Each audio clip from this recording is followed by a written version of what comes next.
என் பெயர் பிரசன்னா. இன்றைக்கி நம்ம பார்க்க போகிறது மைண்ட்ஃபுல்னஸ் பற்றி. மைண்ட்ஃபுல்னஸ் அப்படின்னா என்ன அப்படின்னு பார்க்க போகிறோம். மேனிஃபெஸ்டேஷன் ப்ராசஸில் law of attraction practices follow பண்ணுறோம் அப்படின்னா நிச்சயமாக மைண்ட்ஃபுல்னஸ் அப்படின்ற ஒரு வார்த்தையை கேள்விப்பட்டிருப்பீங்க. அதனுடைய அர்த்தம் என்ன, அதை எப்படி ஃபாலோ பண்ணணும், இதுக்கான சீரீஸ் மாதிரி நம்ம கொடுக்க போகிறோம். இது இன்றைக்கி இந்த வீடியோவில் மைண்ட்ஃபுல்னஸ்னால் என்ன, இது மேனிஃபெஸ்டேஷனில் எவ்வளோ ஹெல்ப்ஃபுல்லாக இருக்கும், அதுக்கப்புறம் மெடிடேஷனுக்கும் இந்த மைண்ட்ஃபுல்னஸ்க்கும் என்ன டிஃப்ரென்ஸ் அப்படின்றது தான் பார்க்க போகிறோம். முதல்ல மைண்ட்ஃபுல்னஸ் அப்படின்னா தமிழில் விழிப்புணர்வு அப்படின்னு சொல்லலாம். மைண்ட்ஃபுல்னஸ் அப்படின்னு சொல்லும்போது அந்த ஆங்கில வார்த்தையை தவறாக சில பேர் நினச்சிப்பாங்க. மைண்ட் ஃபுல்லாக தாட்ஸை எப்போவுமே எங்கேஜாக வச்சுக்கணும் அப்படின்ற மாதிரியான ஒரு எண்ணம் சில பேர்கிட்ட இருக்குது. அது அந்த மாதிரி கிடையாது. மைண்ட்ஃபுல்னஸ் அப்படின்னா நாம் இந்த ப்ரெசன்ட் மூமெண்ட்டில் இருக்கிறது, விழிப்புணர்வோட இந்த நிலையில் ஒவ்வொரு விஷயத்தையும் கவனித்து நம்ம நடந்துக்கிற விஷயம்தான் மைண்ட்ஃபுல்னஸ் அப்படின்றது. விழிப்புணர்வோடு எப்படி இருக்க முடியும் அப்படின்னு பார்த்தோன்னா, இப்போ நம்ம உட்கார்ந்துருக்கோம் அப்படின்னா 5 சென்சஸ் நம்ம பாடியில் கேள்விப்பட்டிருப்போம். மெய், வாய், கண், மூக்கு, செவி. அந்த 5 சென்சஸ் மூலியமாக நம்ம என்னென்னலாம் சென்ஸ் பண்ண முடியுமோ அது எல்லாத்தையும் ஒரு அவேர்னஸோட முழு விழிப்புணர்வோடு ஒரு செயலில் செய்கிறது, ஒரு இடத்துல அதை பற்றி முழு விழிப்புணர்வோடு இருக்கிறது, இதுதான் மைண்ட்ஃபுல்னஸ். ஸோ அப்படி தானே நம்ம எப்பவும் இருக்கோம் அப்படின்னு நிறைய பேருக்கு ஒரு கேள்வி எழலாம். ஆனால் இது எப்பப்போ அப்படின்னு பார்க்கலாம். எப்பயோ ஒரு தடவை தான் இந்த மைண்ட்ஃபுல்னஸ் முழு விழிப்புணர்வோடு நம்ம இருப்போம். பல நேரங்களில் நாம் யோசிக்க ஆரம்பிச்சிருவோம். இந்த பாடியில் அந்த 5 சென்சஸ் மெய், வாய், கண், மூக்கு, செவி. இந்த வாய் சாப்பிடும்போது மட்டும்தான் அதை யூஸ் பண்ணுவோம், இல்லை பேசும்போது அதனுடைய சத்தங்கள் இதெல்லாம் இருக்கும். மீதி 4 சென்சஸும் நிறைய டைமில் நம்ம யூஸ் பண்ணிகிட்டே இருப்போம். ஆனால் அதை பற்றின விழிப்புணர்வு இருக்காது நம்மக்கிட்ட.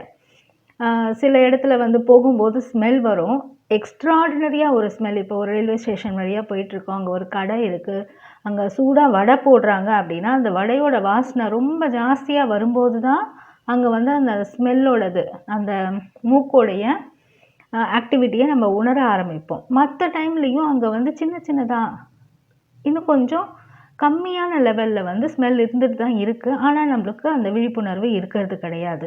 நிறைய சத்தங்கள் கேட்கலாம், ஆனால் சில சத்தங்கள் மட்டும்தான் நம்ம கேட்போம். இல்லைனா இப்போ ஒரு கார் ஓட்டிகிட்டு போகிறோம் அப்படின்னா நிறைய தடவை நாம் காரை மெக்கானிக்கலாக ஓட்டிகிட்டு போவோம். ஸ்டியரிங்கை பிடிப்போம், பிரேக்கு, ஆக்சிலேட்டர் இதெல்லாம் தானாக நடக்கும். ஆனால் நம்ம மைண்டு நாளைக்கு என்ன பண்ண போகிறோம் அப்படின்றத யோசிச்சுட்ருக்கோம். இப்போ காலையில் ஆஃபீஸ்க்கு கிளம்புறோம், காரில் போயிட்டுருக்கோம் அப்படின்னா ஆஃபீஸில் போய் பாஸ்கிட்ட லேட்டாக வந்ததுக்கு என்னென்ன ரீசன் சொல்லணும் அப்படின்றது தான் மைண்டு யோசிச்சுட்ருக்குமே தவிர, அப்போ அந்த கார் ஓட்டும்போது அந்த ஸ்டியரிங்கை பிடிச்சிருக்கும்போது அந்த கையில் என்ன ஃபீலிங் இருக்குது, இது தொடு உணர்வு, அது நமக்கு கேட்காது, அது நம்ம ஃபீல் பண்ணுறது கிடையாது. முக்கால்வாசி நேரம் ஃபீல் பண்ணுறது கிடையாது. பக்கத்தில் எத்தனையோ ஹார்ன் சத்தங்கள் கேட்டுகிட்டே இருக்கும். பின்னாடி ஒருத்தர் ரொம்ப ஹார்ன் அடிச்சுட்டே இருந்தார் அப்படின்னா தான் அதை நம்ம நோட்டீஸ் பண்ணுவோம். இல்லை அது இல்லாமல் மற்றபடி நிறைய அங்கங்கே சத்தங்கள் கேட்டுட்டு தான் இருக்கும். ஒரு பறவையோட சத்தம் கேட்டுட்ருக்கோம், அந்த சத்தமெல்லாம் நமக்கு கேட்காது. நாம் சிந்தனைகளில் ஓடிட்டுருப்போம். மனசு சிந்தனையில் ஓடிட்டு இருந்ததுன்னா நம்ம மைண்டு வேற எங்கேயோ இருக்குது, பாடி கார் ஓட்டிகிட்ருக்கு. மைண்ட் எங்கே இருக்கோ அந்த இடத்துல நம்மளோட கான்ஷியஸ்னஸ் இல்லைனா உயிர் அப்படின்னு கூட சொல்லலாம், அது கொஞ்சம் டீவியேட் ஆக ஆரம்பிச்சிடும். அப்போ ஒரு இடத்துல இந்த 3மே ஒரே கோட்டில் வரணும். பாடி, மைண்ட் அண்ட் சோல், இந்த 3 ஒரு கோட்டில் வந்தால் தான் அது ஃபுல் மைண்ட்ஃபுல்னஸோட அர்த்தம். இப்போ நம்ம மைண்டு வேறு எதையோ சிந்திச்சுட்டு இருக்குது அப்படின்னா நம்ம உயிர் ஸ்ப்ரெட் ஆகிடும். அப்போ உயிர் சக்தி ஸ்ப்ரெட் ஆகிடுது. நம்மளோட ஃபுல் எனர்ஜி, அந்த கான்ஷியஸ்னஸோட ஃபுல் எனர்ஜி அப்போ இருக்கிறதே இல்லை. ஸோ இந்த மாதிரியாக தான் நம்ம கான்ஷியஸ்னஸை லூஸ் பண்ணிகிட்டே இருக்கோம். நம்மளோட ஹோல் எனர்ஜியை நம்ம யூஸ் பண்ணிக்கிறது இல்லை. அந்த லைஃப் ஃபோர்ஸுக்குன்னு ஒரு எனர்ஜி இருக்குது, அந்த லைஃப் ஃபோர்ஸோட எனர்ஜியை நம்ம யூஸ் பண்ணிக்கிறது இல்லைன்னா அதை அனுபவிக்க கூட மாட்டேங்கிறோம். ஏன்னா நம்மளோட எண்ணங்கள் ஒன்றும் பழைய எண்ணங்களாக இருக்கும். நேற்று நடந்ததை நினச்சி யாரோ திட்டாங்கன்னு நினச்சி அதை பற்றி கவலைப்படுறதோ, இல்லை நேற்று எதுவும் நல்ல விஷயமாக கூட இருக்கலாம், நேற்று நடந்த விஷயங்கள், ஏதோ ஒரு பார்ட்டிக்கு போயிருப்போம், அங்கே ஏதோ சந்தோஷம் இருக்கலாம். அதை பற்றி யோசிச்சுட்டு இருக்கோம், அது கரெக்டா அப்படின்னு கேட்டால் அதுவும் தப்பு தான். இதுவும் ஏற்கனவே முடிஞ்சு போன விஷயம், அதை பற்றி யோசிக்க தேவையில்லை. இனிமேல் நடக்க போவது, அதையும் யோசிக்க தேவையில்லை. இப்போ இந்த ப்ரெசன்ட் மூமெண்ட்டில் அந்த 5 சென்சஸோட முழுசாக மனசை ஃபுல்லாக அந்த பாடியில், அந்த சென்சஸில் என்னென்ன கேட்குதோ, என்னென்ன நீங்கள் பார்க்குறீங்களோ, என்னென்ன முகர்றீங்களோ, என்னென்ன உணர்வுகள் உங்களுக்கு தோணுதோ, இதெல்லாத்தையும் ஃபீல் பண்ணுறது தான் ஃபுல் மைண்ட்ஃபுல்னஸ். ஸோ அப்போ ஒரு நாளைக்கு பார்த்தோன்னா எத்தனை நிமிஷங்கள் வந்து நம்ம ஃபுல்லாக ஒரு விழிப்புணர்வோடு இருந்திருப்போம் அப்படின்னு பார்த்தோன்னா ரொம்ப ரொம்ப ரொம்ப குறைவான நேரம் தான். இந்த விழிப்புணர்வு நேரத்தை கொஞ்சம் அதிகப்படுத்தினாலே போதும். நீங்கள் வந்து முழு 24 மணி நேரமும் விழிப்புணர்வோடு இருக்கணும் அப்படின்றது அவசியம் இல்லை அப்படின்னு தான் சொல்கிறாங்க. கொஞ்சம் நேரம் அதிகப்படுத்தினாலே, சில பர்சன்டேஜ் மட்டுமே அதிகப்படுத்தினாலே, இந்த லைஃப் எனர்ஜி சொல்கிறோம் இல்லையா, இந்த கான்ஷியஸ்னஸோட இந்த எனர்ஜி வந்து நமக்கு எவ்வளவோ அற்புதங்களை நடத்தக்கூடிய வல்லமை உண்டு இந்த லைஃப் எனர்ஜி, லைஃப் ஃபோர்ஸ்க்கு. ஸோ இப்போ இது வந்து லா ஆஃப் அட்ராக்ஷன், இந்த மேனிஃபெஸ்டேஷனில் எப்படி ஹெல்ப்ஃபுல்லாக இருக்கும் அப்படின்னு பார்த்தோன்னா, மைண்ட்ஃபுல்னஸ் ப்ராக்டிஸ் பண்ணுறோம் அப்படின்னா நம்ம வந்து அன்னெசசரி தாட்ஸ், இந்த பாசிட்டிவ் தாட்ஸாக இருக்கலாம், நெகட்டிவ் தாட்ஸாக இருக்கலாம், எதுனாலுமே அன்னெசசரி தாட்ஸாக இருந்தால், அது தேவையில்லாத தாட்ஸாக இருந்ததுன்னா அதை அவாய்ட் பண்ணுறதுக்கு இந்த லிவிங் இந்த ப்ரெசன்ட் மூமெண்ட் இது மட்டும்தான் ஹெல்ப்ஃபுல்லாக இருக்கும். இப்போ இந்த ப்ரெசன்ட் மூமெண்ட்டில், அதாவது விழிப்புணர்வோட இந்த மைண்ட்ஃபுல்னஸ் ப்ராக்டிஸ் பண்ணுறோம், விழிப்புணர்வோடு இருக்கோம் அப்படின்னா இதில் வந்து நமக்கு தாட்ஸ் வந்து அன்னெசசரி தாட்ஸ் எதுவுமே வராது, தேவையில்லாத எண்ணங்கள் எதுவுமே வராது. இந்த ப்ரெசன்ட் மூமெண்ட்டில் நம்ம எதை பார்க்குறோமோ அதை மட்டுமே கவனம் செலுத்துவோம், இதை மட்டுமே கேட்போம், இதை மட்டுமே பார்ப்போம், இப்படின்னு தான் இருக்கும். அப்போ வந்து தேவையில்லாத எண்ணங்களை ஃபுல்லாக அவாய்ட் பண்ணிட்டோம் அப்படின்னாலே முக்கால்வாசி நம்மளோட லைஃப் நடக்கிறதே வந்து இந்த சைக்கலாஜிக்கல் ஃபேக்டர்னால தான்.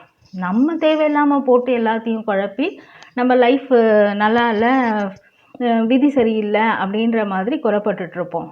அது இல்லாமல் இந்த மைண்ட்ஃபுல்னஸ், அந்த விழிப்புணர்வு இதை ஃபாலோ பண்ணுறோம் அப்படின்னா நமக்கு வந்து எண்ணங்களை வந்து ஓரளவுக்கு கட்டுப்படுத்த முடியும். கண்ட்ரோலுக்கு வந்துடுச்சு அப்படின்னா இந்த ஆங்ஸைட்டி, அந்த ஃபியர் இதெல்லாம் வராமல் பார்த்துக்கலாம். நீங்கள் வந்து ட்ரை பண்ணி பார்த்தீங்கன்னா தான் தெரியும்.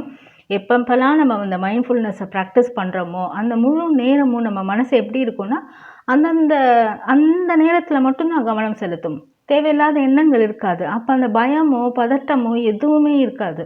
அந்த பயம், பதட்டம் இதுதான் இந்த மேனிஃபெஸ்டேஷனுக்கு நமக்கு மேனிஃபெஸ்டேஷனை டிலே பண்ணுறது. இந்த பயம், பதட்டம் இதெல்லாம் தான் காரணம். இப்போ மைண்ட்ஃபுல்னஸ் ப்ராக்டிஸ் பண்ணுறோம், முழு விழிப்புணர்வோடு இருக்கோம் அப்படின்னா அந்த பயமோ பதட்டமோ இல்லாமல் ஒரு வேலையை செய்வோம். நமக்கு தேவையான போது நம்ம மைண்டை யூஸ் பண்ணிக்க போகிறோம். இதுக்காக வந்து நான் எப்போவுமே வந்து மைண்ட்ஃபுல்னஸ் ப்ராக்டிஸ் பண்ணிகிட்டே இருக்கணும் அப்படின்றது அவசியம் கிடையாது. நாளைக்கு என்ன பிளான் பண்ணணும், நாளைக்கு ஒர்க் என்ன பிளான் பண்ணணுமோ அதை பண்ணி தான் ஆகணும். ஸோ 1% இப்போதைக்கு நம்ம ஒன்றுமே பண்ணல, கொஞ்சம் பர்சன்டேஜ் இன்க்ரீஸ் பண்ணாலே நம்ம வாழ்க்கை அற்புதமாக மாறிவிடும். மைண்ட்ஃபுல்னஸ், மெடிடேஷன் இது ரெண்டும் ஒன்றா அப்படின்றது கேட்டோன்னா அப்படி இல்லை. மைண்ட்ஃபுல்னஸ் மெடிடேஷன் அப்படின்னு சொல்லுவாங்க. சில நேரம் மைண்ட்ஃபுல்னஸ் மெடிடேஷன் அப்படின்னு சொல்கிறது வந்து கண்ணை மூடிட்டு நம்மளோட மூச்சை மட்டுமே கவனிக்க சொல்கிறது இந்த மைண்ட்ஃபுல்னஸ் மெடிடேஷன். அது ஒரு விஷயத்தை மட்டும் விழிப்புணர்வோடு செய்வோம். மூச்சு விடுவது அதை மட்டுமே முழு விழிப்புணர்வோடு செய்கிறது மைண்ட்ஃபுல்னஸ் மெடிடேஷன். ஆனால் மெடிடேஷன், ஒரிஜினல் மெடிடேஷன் அப்படின்னா அதில் வந்து எண்ணமற்ற நிலைக்கு போகிறது தான் மெடிடேஷன் அப்படின்றது. ஆனால் இந்த மைண்ட்ஃபுல்னஸ் வந்து முக்கால்வாசி நேரம் நம்ம டே டு டே ஆக்டிவிட்டியிலேயே கண்ணை திறந்துக்கிட்டு செய்கிற விஷயத்த முழு விழிப்புணர்வோடு செய்கிறது தான் மைண்ட்ஃபுல்னஸ். இது வேறு, மெடிடேஷன் வேறு. ஆனால் மைண்ட்ஃபுல்னஸ் மெடிடேஷன் அப்படின்னும் போது மூச்சை மட்டுமே கவனித்து அது ஒரு டைப் ஆஃப் மெடிடேஷன் மாதிரி செய்வதும் உண்டு. ஆனால் மைண்ட்ஃபுல்னஸ் முக்கால்வாசி நேரம் இதற்காக தனியாக நேரம் ஒதுக்கி செய்ய தேவையில்லை.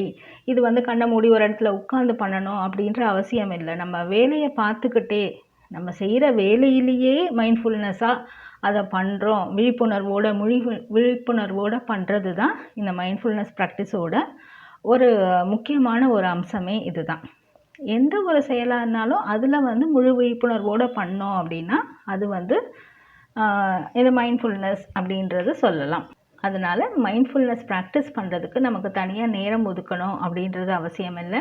நம்ம என்ன வேலை செஞ்சுட்டு இருந்தாலும் பரவாயில்ல, இந்த விழிப்புணர்வு, இந்த மைண்ட்ஃபுல்னஸை ப்ராக்டிஸ் பண்ண முடியும்.